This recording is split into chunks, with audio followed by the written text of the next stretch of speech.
Macam laju tak internet saya, ataupun laju tak wifi saya? Internet, wifi. Mana lagi penting? Internet yang laju ke wifi yang laju? Hari ini saya akan terangkan apa yang lebih penting, internet ataupun wifi. Tapi sebelum tu, saya unboxing ni dulu. Alright, sini saya ada mesh router daripada TP-Link Deco X90 tu, nampak kan? Saya buka kejap. Nampak? Dia ada 2 unit. Kalau mesh, kita akan dapat lebih daripada satu router. Ni yang satu, ni yang dua. Okay, dalam dia tengok adalah dia punya power supply. Okay, kat tangan saya ni ada router, tapi jenis yang mesh punya. Di mana router ini akan berkomunikasi dengan router ini. Ini daripada TP-Link. Dia orang belanja saya, dia bagi saya TP-Link, model dia Deco X90. Ianya router. Router ni yang akan bagi signal wifi pada kita, yang kita connect guna handphone kita, guna tablet kita secara wireless tu kan. Benda ni lah. Ini router. Okey, saya nak terangkan sikit. Apa itu router, apa itu internet, apa itu modem, apa itu kita punya device. Okey, contoh saya lukis ni sekejap. Okey, settle. Tengok ni. Ini adalah internet. Satu dunia punya network berkomunikasi antara satu sama lain menggunakan internet. Okey, untuk connect dengan internet kita perlukan modem. Modem ini yang akan connect kita pada internet. Tapi kita tak boleh connect direct. Kita perlukan satu lagi device, iaitu router. Supaya kita boleh connect secara wireless. Inilah yang kita panggilkan wifi tu. Router kita memang kerja untuk bagi wifi signal. Barulah kita punya device macam handphone dapat connect pada kita punya network. Saya ulang, daripada internet kita connect pada kita punya modem. Daripada modem connect pada kita punya router kita. Router kita akan bagi signal wifi supaya kita punya device semua boleh berhubung secara wireless.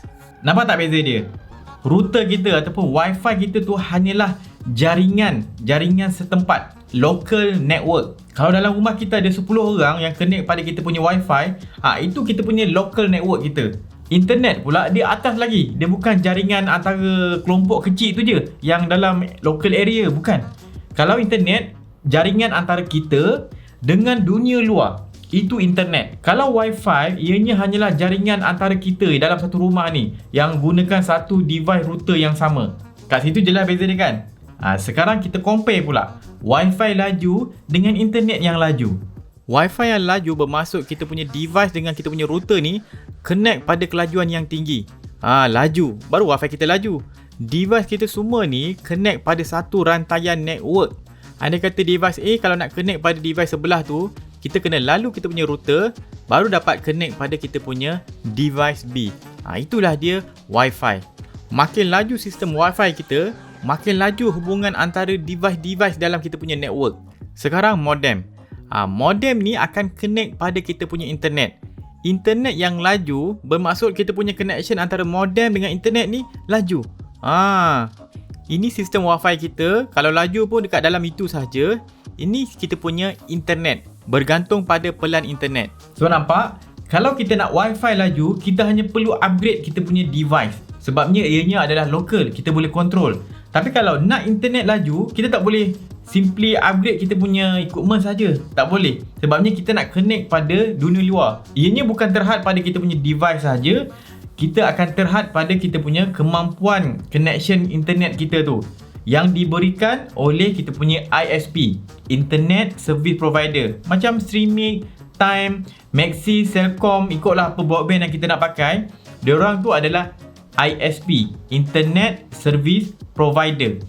Kalau kita bayar murah, kita dapat slow. Kita bayar mahal, dapat yang laju. Jadi kalau kita beli package internet yang slow, kita upgrade wifi macam mana laju pun, kita tak akan dapat internet yang laju. Sebabnya wifi tadi hanyalah kita punya connection untuk local network. Kalau kita beli mahal yang laju, kita punya dalam network tu akan berhubung dengan laju. Tapi bila nak berhubung dengan dunia luar, kita perlukan internet yang laju. Jadi macam mana pula kita nak dapatkan kombinasi yang optimum antara kita punya internet dengan kita punya sistem wifi kita punya router kita. Contoh macam saya pakai ni kan, saya pakai ni punya laju lagi, sampai 6600 megabit per second dia boleh support. Laju. Macam mana nak tahu kombinasi yang sesuai supaya kita tak rugi beli benda yang mahal ni, padahal tak ada efek pun. Ada dua benda besar penting yang kita perlu pertimbangkan untuk buat decision ni. First adalah kita punya speed internet, berapa kelajuan internet kita. Kedua adalah berapa kuat kita akan gunakan kita punya Wi-Fi ni. Nak laju sangat tu kenapa? Okay, contoh kita ada 100 megabit per second internet plan kita. Okay, itu internet kita. Contoh satu device kita guna 10 megabit per second. Maybe dia tengok 4K punya video kan. 10 megabit ni kita nak akses internet. Bayangkan semua handphone kita ni akan ada akses internet. Maybe seorang tu nak guna torrent, ada yang download game kan. Maybe dalam 80 megabit. Contoh penggunaan internet. Kita takkan dapat guna internet lebih daripada kita punya plan internet ni. Dan kita punya Wi-Fi mesti boleh cover kelajuan connection yang kita perlukan. Contohnya 300 megabit per second. Okey, tak ada masalah, lepas kan. Andai kata satu kes lain, sini saya ada maybe lah media server lah. Ikutlah apa benda server yang kita letak kat sini. Contoh nak pakai NDI ke apa. Device kita semua connect pada router secara wireless. Maybe guna dalam 1200 megabit per second. Tinggi kelajuan tu. Kenapa boleh laju sangat kan? Tengok, connection kita pada internet hanya limit pada 100 megabit per second. Jadi kita takkan guna lebih punya. Okay, yang banyak guna maybe kita connect pada kita punya media server ni. Contohlah kan. Dalam kes ni guna sampai 1200 megabit per second. Banyaknya guna dekat kita punya media server ni. Sampai 1100 megabit per second. Maybe nak buat upload download file dekat kita punya media server. Ikutlah. Okay, apa-apa hal kita punya internet akan limit pada kita punya pelan kita yang kita gunakan. Contoh 100, kita akan dapat 100 saja. Sekarang Wi-Fi kita ni nak guna speed berapa? Kalau kita guna 300 macam tadi, 300 megabit per second, boleh ke? Tak boleh. Sebab kita punya connection tu kita perlukan laju lagi. 1200 megabit per second kita perlukan. Jadi kita maybe boleh upgrade kita punya Wi-Fi supaya dia boleh cover sampai 1600 megabit per second. Barulah lepas, sebabnya kurang daripada apa yang kita perlukan. Ini terjadi sebab banyak benda happening dalam network kita, bukan internet je. Okey, sekarang kita akan test compare Wi-Fi. Ini saya dapat daripada TP-Link yang saya pakai Deco X90. Ini agak costly sikit. Ini yang kira agak high end untuk consumer. Agak mahal, tapi tengok kenapa dia mahal Yang harga 1400 ni sebab ini mesh tau. Ada dua.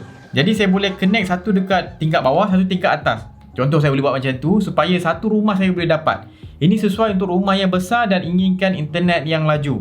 Yang ini boleh cover sampai 6600 megabit per second. Tapi 6600 tu bukannya satu channel, satu band saja. Dia punya bandwidth utama dia boleh cover sampai 4000 lebih. Something lah, 4000 something. 4000 megabit per second. Yang saya guna sekarang kat rumah ni dalam 1000 macam tu. Dia tak tinggi sangat. Kita compare Ni contoh speed yang saya gunakan saya punya Wi-Fi lama saya, Archer AX20.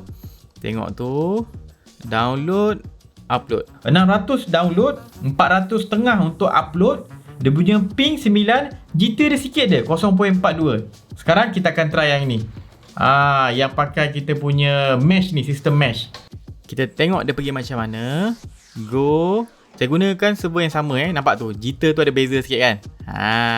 Kita compare result sebelum dan selepas. Nampak? Speed bertambah tapi jitter tu. Ini bermaksud Wi-Fi saya yang baru ni yang pakai mesh ni lebih laju sebab dia boleh cover speed yang lebih tinggi.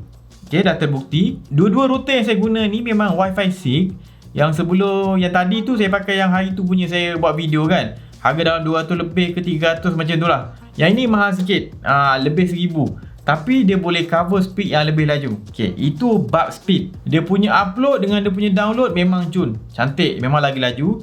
Cuma yang saya perasan sini, ping kira acceptable. Dia punya jitter tu bertambah. Kalau ping tu adalah masa kita request pada internet dan internet balas balik pada kita. Okay, tempoh masa tu itu ping. Jitter tu adalah dia punya varies dalam ping. Kadang ping tu laju sikit, kadang ping tu terslow sikit, kadang cepat sikit, kadang lambat sikit. Tu dia punya jitter. Tapi tak adalah besar sangat jitter ni. 1.6 tu still kecil. Kalau ping dia sampai 30 millisecond, jitter tu lebih 20 millisecond macam tu, itu maksudnya terganggu lah kita punya mesh ni. Sistem mesh ni memang akan ada tambah sedikit latency pada kita punya sistem sebenarnya. Tapi sebab benda ni memang laju sangat, kita tak perasan sangat. Tapi hakikatnya memang ada tambah sedikit latency, delay. Cuma kalau yang mahal ni biasanya dia lebih efficient lah. Bila efficient dia kurang lah delay, latency semua tu. Sebab apa kita tengok mesh ni dia fungsi macam mana. Okay, sini kita ada satu router mesh dan sini kita punya signal dia. Kita ada satu device dan device ni duduk luar daripada kawasan yang dicapai oleh kita punya Wi-Fi. kita takkan dapat. Jadi sebab tu kita boleh tambah satu lagi mesh untuk kita extend dia punya coverage dia. Nampak? Handphone kita dah dapat. Kalau kita duduk luar ni, kita panggil dead zone, tempat yang tak dapat internet. Mana pula kita nak letak kita punya mesh ni? Optimumnya kita letak pada tengah-tengah antara router mesh yang pertama dengan dia punya maximum range dia, supaya speed dia laju. Kalau kita letak mesh router yang satu lagi ni, kita letak kat hujung, betul-betul sepadan dekat dead zone tu, kita punya speed akan slow. Sebab tu kita kena letak tengah-tengah supaya speed dia maintain laju. Dan kita boleh extend kita punya range supaya kita punya device dapat internet. Itulah dia sistem Wi-Fi mesh. Nampak? Dia ada kelebihan dia, tapi dia ada sedikit kekurangan. Tapi kekurangan dia tak teruk sangat. Sebab lagi-lagi kalau yang kita beli yang proper, yang okey punya harga dia, dia memang advance. Dia punya communication tu akan lebih efisien berbanding kalau kita guna extender saja. Wi-Fi extender tu apa pula? Wi-Fi extender ni dia macam hampir macam mesh. Dia kalau ikut gambar rajah tu, dia macam mesh tadi. Kita punya router akan keluarkan signal dan kita punya Wi-Fi extender mesti detect signal daripada router tu. Bila Wi-Fi extender tu dah terima router tu, Wi-Fi tu pula akan hasilkan satu lagi Wi-Fi. Dia kurang efektif tau, sebab Wi-Fi extender tu akan wujudkan dia punya Wi-Fi sendiri. Bila orang dah connect dengan dia, barulah dia berhubung dengan kita punya original punya router. Kalau mesh ni tak, dia dah kira bergabung satu sistem. Jadi komunikasi tu lebih efisien. Dia guna satu Wi-Fi saja. Kalau extender, kita kena create satu Wi-Fi baru dekat kita punya Wi-Fi extender tu. Akan ada wujud delay leceh kat situ lagi banyak. Sebab tu prefer mesh. Tapi kalau nak jimat dan tak banyak user, bolehlah pakai Wi-Fi extender. Saya rasa itu sahajalah kot. Beza antara Wi-Fi speed dengan kita punya internet speed, dan apa itu mesh router yang kita boleh letak beberapa unit dekat kita punya rumah supaya kita punya range tu jauh. Kalau rumah kecil tak perlu, sebab ini mahal. Ini sesuai untuk kita guna pada bangunan yang besar, tempat yang besar, dan juga kita perlu cover connection yang banyak. Itu je lah. Saya harap saya punya perkongsian ni bermanfaat. Jangan lupa follow Berani Buat, subscribe YouTube Berani Buat. Saya Syafiq, jumpa lagi. Assalamualaikum.